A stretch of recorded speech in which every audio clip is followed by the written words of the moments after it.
Hey guys, it's Rachel and welcome to my channel. So I thought my first video I would do up would be about skincare and my skincare routine in particular, because I put up a little photo on Instagram, I think it was last week, and it was showing you what my skin looked like before and what it looked like currently, and I just asked if any of you guys wanted to see a video, and there was a pretty big yes, so I decided to pop this one together for you. Alright, so it goes without saying, everyone's skin is different products are going to work for different people, so this is what worked for me. If it works for you, that's awesome, I'd love to hear about it. If not, there might be other options that you have to explore. So, I'll give you a bit of background knowledge. When I was in high school, my skin was pretty much fine. Like, I had a couple of little breakouts on my forehead, but nothing too major and didn't concern me too much at all. My skin started to get really bad when I turned 21, and I'm 23 now, by the way. So it started to break out, and it would have been like along the tops of my cheeks, and then it would move to my chin, and then it would move to my forehead, and it was just moving all around the place. Eventually, it decided it wanted to settle on my cheeks. And so I was getting breakouts all along my cheeks and along my jaw. So they were painful, like, you know, sensitive areas of skin, and there was big bumps coming through and they were red, and it got to the point where it looked like this. And I've managed to calm it down and it's a lot better now. So when I'm not wearing makeup, it's more like this now.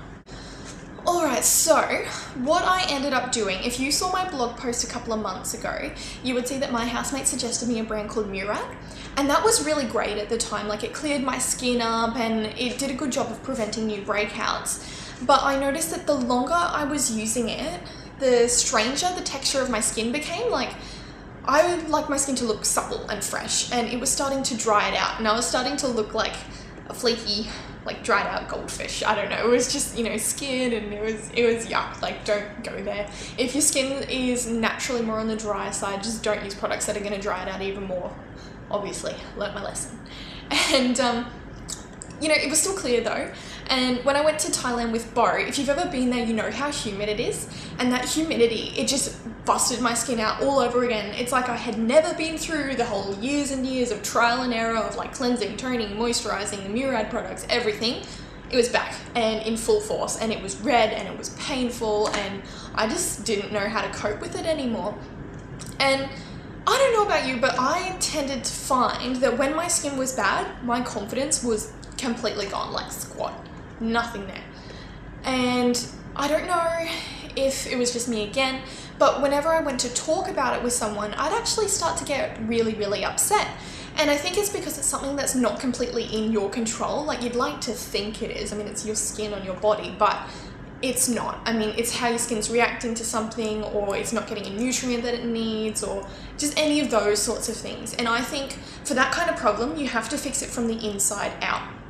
So Bo had told me how he used to be on Roaccutane, and I started doing some research into that because I tried taking the pill for my skin, and that went really badly. Like, I was psycho. I was so insane. Like, one moment I'd be like crazy, like yelling, and then the next I'm like crying, and I couldn't get out of bed for days. I'm pretty sure I called in sick like 3 days in a row at one point. I couldn't do anything, so I stopped taking that because I just couldn't function. I couldn't live, I couldn't work, nothing. And people would say it would get better, but it wasn't getting any better, so I just decided to stop taking that. And then I was looking into Roaccutane and other products that you can take for your skin, just to see if they would help me out a little bit. And I started to read, you know, all the side effects, because obviously I want to know what I'm going to be putting into my body. And a lot of them were saying side effects are depression, anxiety, and if it lists that in a side effect, I cannot take it, because it will happen to me. I don't know if I'm just genetically predisposed to it, but if it lists that as a side effect, I will 100% guarantee that I'm going to get it. So I couldn't take those, and I decided to look into a more natural method that I think would suit me better. So, funny thing is, I was doing some research and I found my holy grail, vitamin A. And what I basically started doing, now keep in mind you can take too much vitamin A. So I would take 1 in the morning, and one at night, if I remembered. So I try to do that every single day, and after the first week, my skin was calmer and it wasn't hurting so much anymore. After 3 to 4 weeks, I was getting no more breakouts, and my scars had actually started reducing as well. So if I'm not wearing makeup now, there's a couple of little spots that I have, but they don't really worry me because they're still fading. So vitamin A was a godsend. And if, you know, at the start when I started taking it, if my skin felt like it was going to break out a little bit, I started to put on just a dab of the SkinCeuticals vitamin A cream and mixed in with the SkinCeuticals vitamin C powder. And I normally just use the vitamin A cream now if I feel my skin getting a bit sensitive. My actual routine itself, I obviously wipe my makeup off as soon as I get home. I don't really want makeup on when I'm at home. Then I'll just cleanse it in the shower. I mainly just use water to wash it, like I'm not really fussed on using any products on it now. And then after my shower, I just use witch hazel and I just rub that into my face. Now obviously there are a few other behaviors I have which could be influencing my skin, so I thought I'd tell you guys about those too. Where I live, it's really hot most of the year, so I drink about 3 or 4 liters every day. I know that can seem like a lot, but if you've got like a big bottle of water, like where's mine? That. Like I have this everywhere, or something of the equivalent size to it.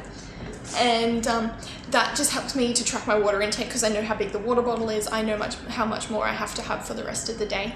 So I like to avoid sugar as much as possible and just eat really healthy. And I think they're important because once you start to treat yourself from the inside, your body will start to repair itself from the outside. And that was a huge thing I started to notice with vitamin A as well, because you'll find, I don't know if it was the brand that I was purchasing, but all the ones that I found, it advertises that it's good for eyesight. And I was like, okay. So I bought it anyway, and it's actually amazing for your fingernails. Like mine have gotten really long, and your hair, mine's been growing really fast, and obviously your skin.